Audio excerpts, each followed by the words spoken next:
This is our first time doing a live stream in this home studio. I told Scott that he cannot use his rubber tools. If he does, then we'll have to put a big, tarp down. He's just setting the camera up right now to make sure white balance, getting, glare. We have to close these blackout curtains, and we'll probably close the other one just in case, the sun comes in and out. I'm not versed on this camera enough to be able to switch things as we go. And he is only going to be working on an eye. So in the very beginning of the live stream, I go over different pictures. I have some pictures of John Vanderpool, some other photos talking about how I might work on them in Photoshop, other painters like Sargent and Kinsler and Zorn and Velasquez. And then what we would do sometimes, like I worked on these photos and how I'm gonna talk a little bit to the people about this photo had 3 different highlights in the eye. And so what I did, how I went into the photo, how I fixed it, because Scott would definitely say he doesn't need to do that, but I just think it's a good lesson, because while you're painting, you can totally forget and start thinking that your eye needs 2 or 3 highlights, and it doesn't. These are the microphones that we use. We're probably going to get better microphones soon, but these work for now. So this actually goes into the computer, and this is the receiver, and then these will have 2 on him or near him. One microphone goes to that camera so that this is high definition, so that we can actually edit or share the video directly from this camera separately. And then another microphone will go to this. So meaning I can go back and forth. I can switch back and forth between people seeing through this camera and people seeing through that camera. And we need a microphone for both, so that if I switch back to the computer and Scott's talking or I'm asking questions, we can all hear him. I know, there's a lot to think about. I'm sure something will go wrong, but that's why we're trying to figure this out early.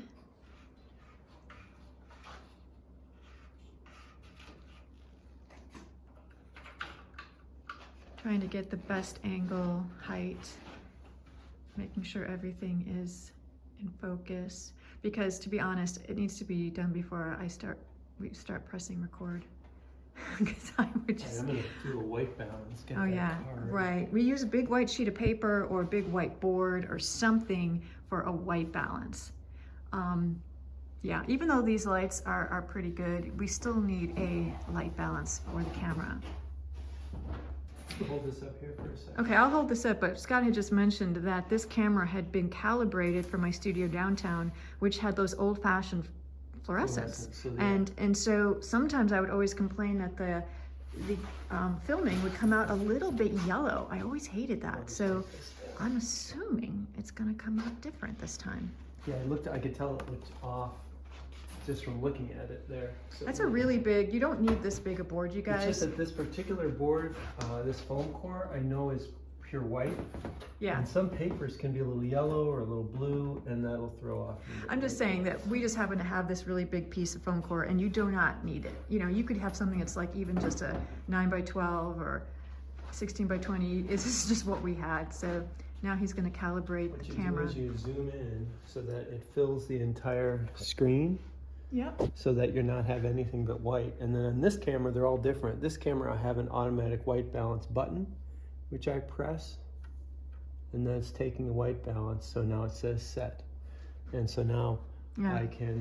well, and everyone should do that with any of their digital cameras, is always do a white balance. You can even do it with these canvases and see how that comes out. So you see how they're a little different. This one's a little bluer than this. So they can give you subtle changes really make a difference. Results. So which you can slightly adjust, but it's okay. It's interesting. This is exciting. We can stay in home. I mean, I really can't be in my pajamas because people will see me. But the idea is that we don't have to leave home and we can be in our pajamas. Let's see how it works. So we've got our setup here, and then it's all plugged in over here where the master filmmaker is somebody's working here. I always love seeing when somebody shows up. This is like my favorite thing, to meet people. She doesn't know we're here, so that's fun. A little early, huh? So yeah, we see somebody in their studio. Hey, Mary. Oh, hey. Hi. Don't worry, it's so funny. I know. How are you guys? Hey, good. Good. Oh, I love your overalls. Right? They are the best. I love seeing other people's studios. Funny. Oh, I forgot. You can't see me. All right, here we go. Now I'm on me. Oh, thank you. So I'll spotlight myself. Oh, okay. I forget because I'm going back and forth between me and the camera. So I'm like, oh, she can't see me. She can just hear my voice. Now, whose studio is this? So this is my home studio. And I just kind of moved back here. So I'm using some burnt sienna and a little bit of yellow ochre and then just a little bit of blue here. And we'll just try to get something that's a good base color to start with for a flesh tone. So something like that could be good. And you can see against the white, this is going to look very dark, okay? But if you compare it now to the dark blue and this red here, and you think of where is it in the scale, it's probably a value maybe 2 or 2.5. So that's a pretty good starting value for me. That's the difficulty when you work right against white. You're often going to make things too light when you're working right on the white canvas. So you can tone the whole thing first, which sometimes I do as well. Biggest shape. Okay, if you're doing the whole face, the biggest shape would be the whole shape of the face and stuff. And then I'm thinking basically light, which is the light of the eye. And if you look in this photo here, you can see even this lighter part of the eye is darker than this. So I'm just pushing all of that into one shape. So I'll have time to really go in, and sometimes I like going in and making things really detailed, but I still start them like this. So even those really detailed paintings that I'll do, like say of Hypatia, or there's a couple others in my studio that I'm doing now, where I'll spend a long period of time on them, I still start them like this, with these big shapes. And then it's just a matter of refining.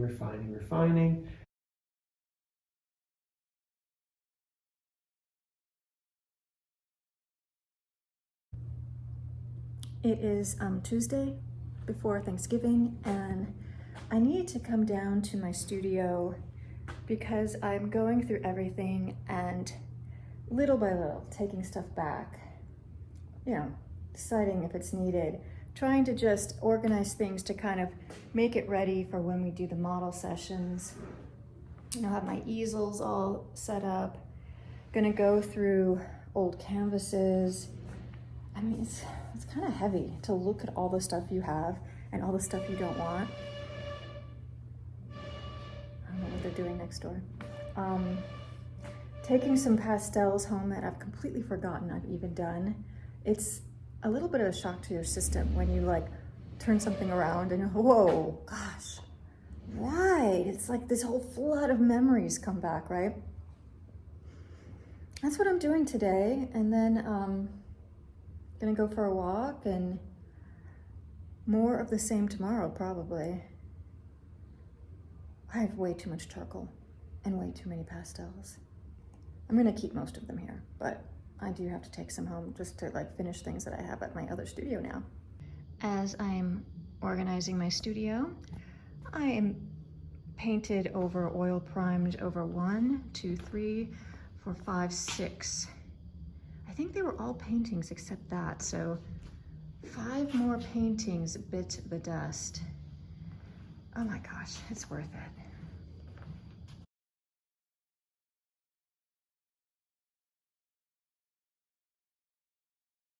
So something like that could be good. And I'm just going to be painting how cool it is. Eye color, we'll put that eyeball. But I'm say He would say this all the time. So, and I'm not really worried at this point. Almost could just stop here and say, this, how soft you want to go get them, or you soft. And so it's really almost impossible. But so it's of things. I didn't tone this just because I wanted shipping things off to a gallery. From Sargent, you know, these are all directly quoted. Hard to put down a brushstroke and not. Or the eye here. To scratch in the highlight. Okay.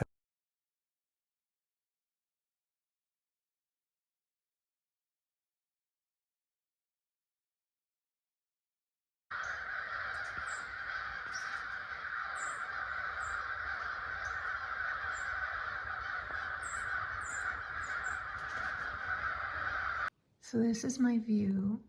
I'm working on the computer, editing stuff, and I think I have an audience.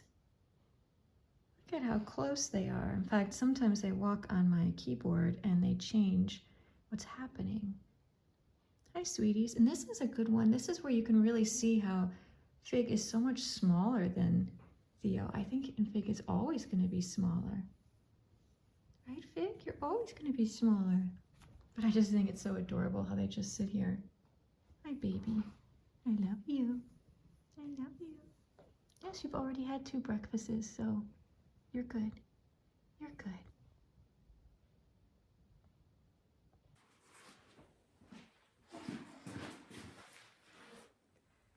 I'm making this little video because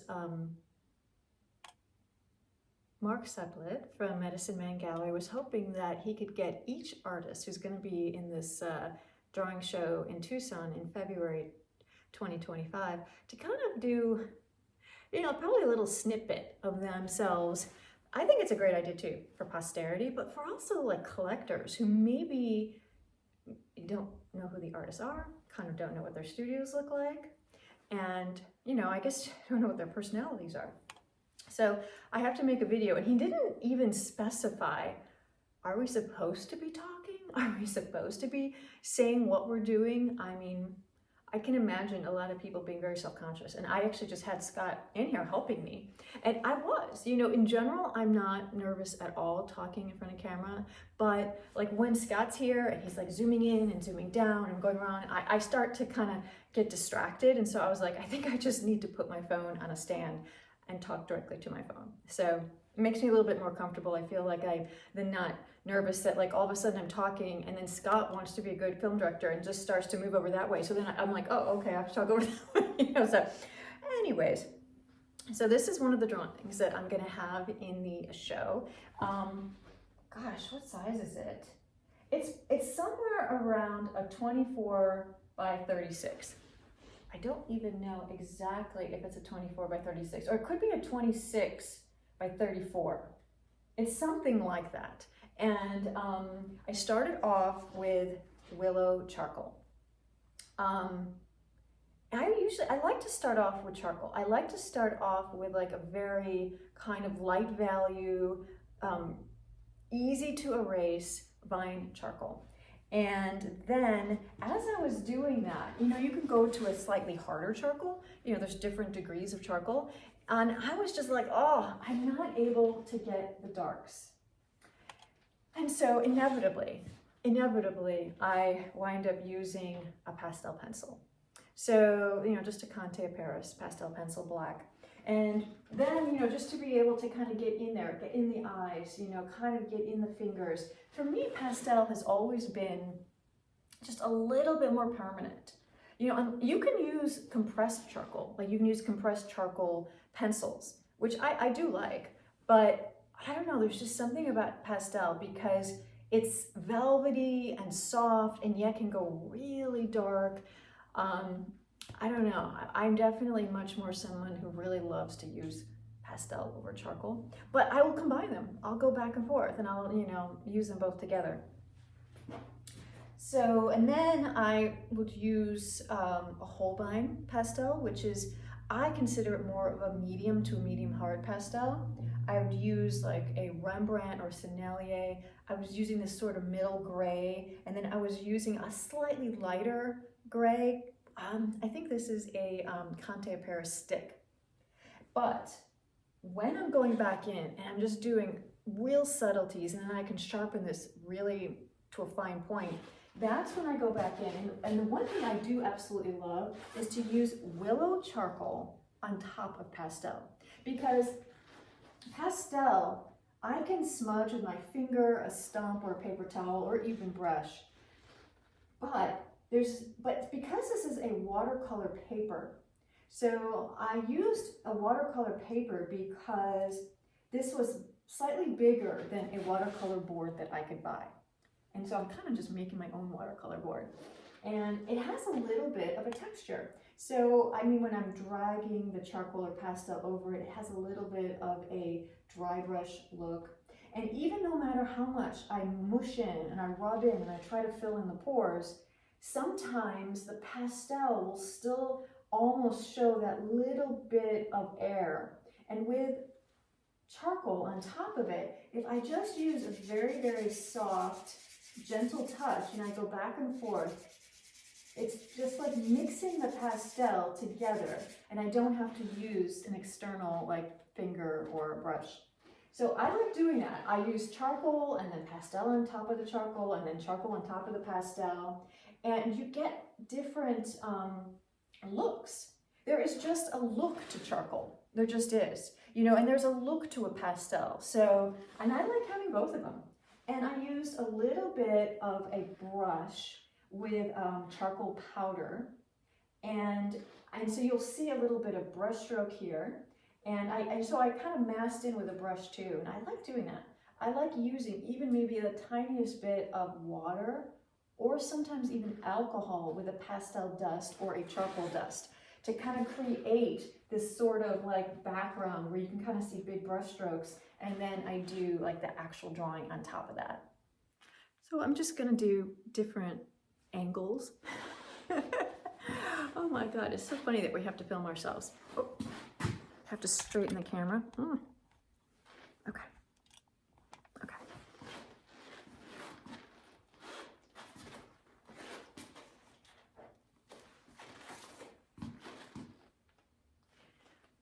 When I'm in my studio, I have my big easel here, and I pretty much usually have my monitor to either side. In this studio, I have my monitor to the left just because I have a big north window here, and I don't want, if I have my monitor here, to kind of glare into the monitor. Even though it's a non-glare surface, I still, you know, it can be kind of bright. So I'm versed in working over my left or right shoulder. You get used to it.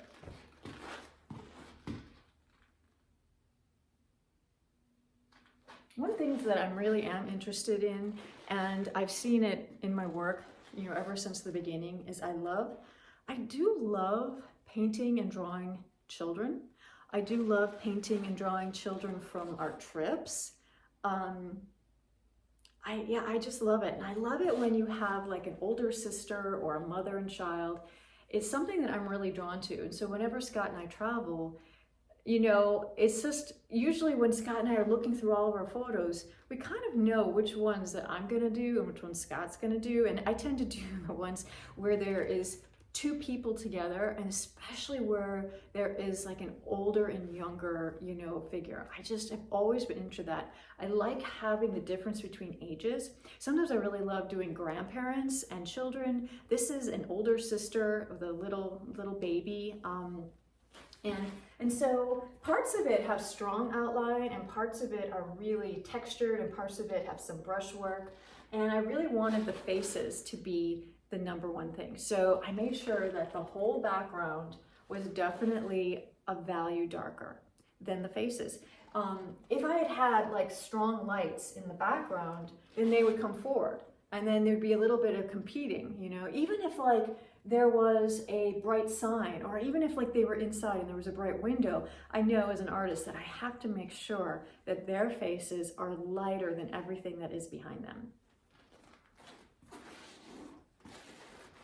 So at the very end of a drawing, all those little tiny nuances or those little transitions. So you have, you know, the proportions and you have the drawing and the values pretty much correct. It's always those last touches are from one feature going onto another. So, or the shadow pattern transitioning into the light.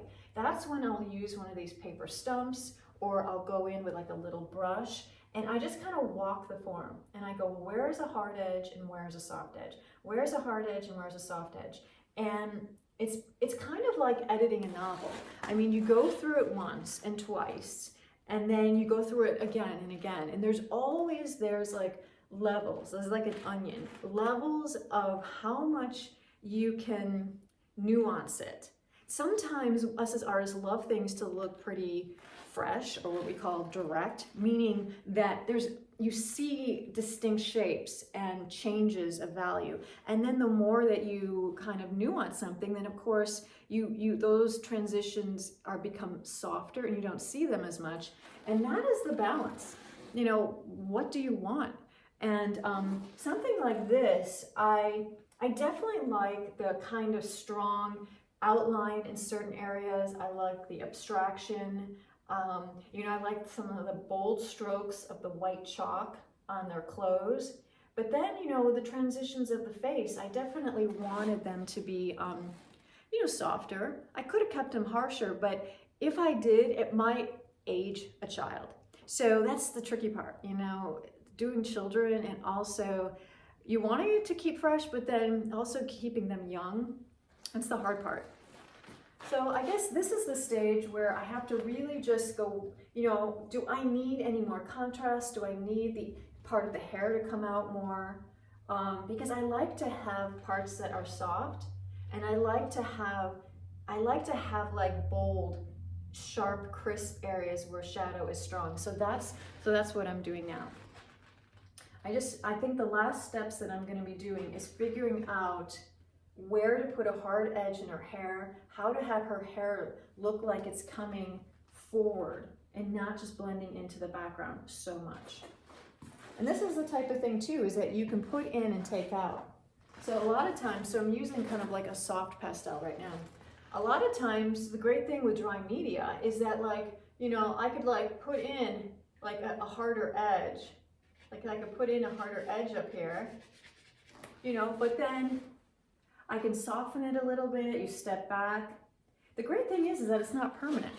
You know, with dry media, there's a lot of forgiveness, which is what I absolutely love. Sometimes the papers or the surfaces that you work on can be tricky.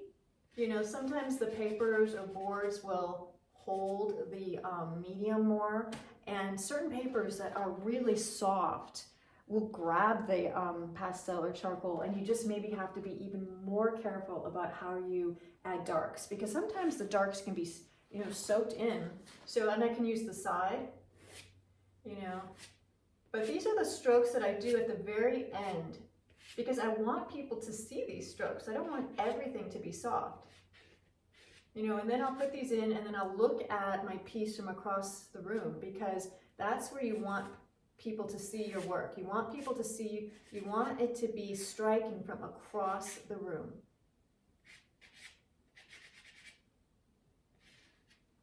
It's very easy to over soften, and I've done that. Just like over softening, over softening.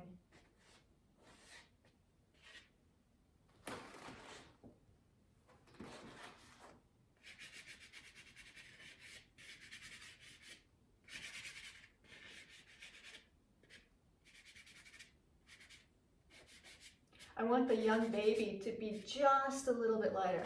I want her hair just to be a little bit lighter because her hair is thinner. You know, when we think of youth, we think of innocence, and we think of lightness and you know, fragile, you know, young babies. And so as people get older, as children get older, I think we can go a little bit darker in the darks, in the hair, in the eyes. But when you have a baby, you don't want to have such darks. I think going super duper dark in a baby kind of almost can be startling. I mean, it could be a little bit off-putting, or making that baby look a little bit like haunted, or, you know, evil a little bit. So those are just things that are going through my head as I'm doing this. I'm thinking, okay, I want there to be a difference between this older child and the younger child.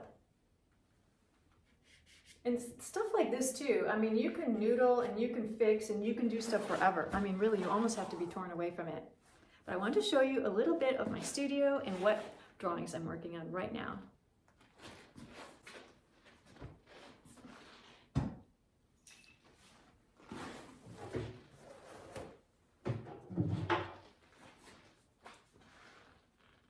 One of my favorite tools is a Viva paper towel.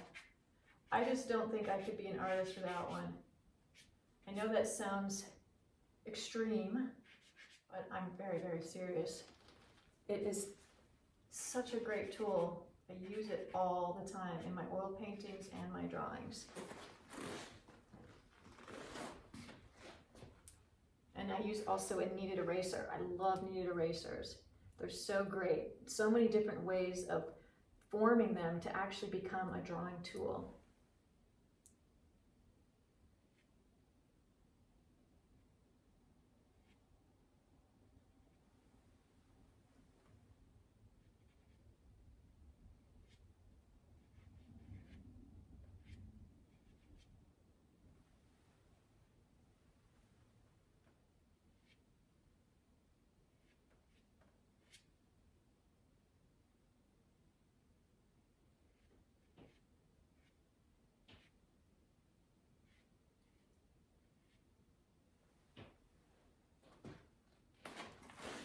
The tricky part is to know how many curls to give the baby. You know, too many curls can look overdone. It almost can look like a wig. You know, you want just the right amount of curl. And it's like, oh my God, I wish there was a textbook, but we just don't know, you know?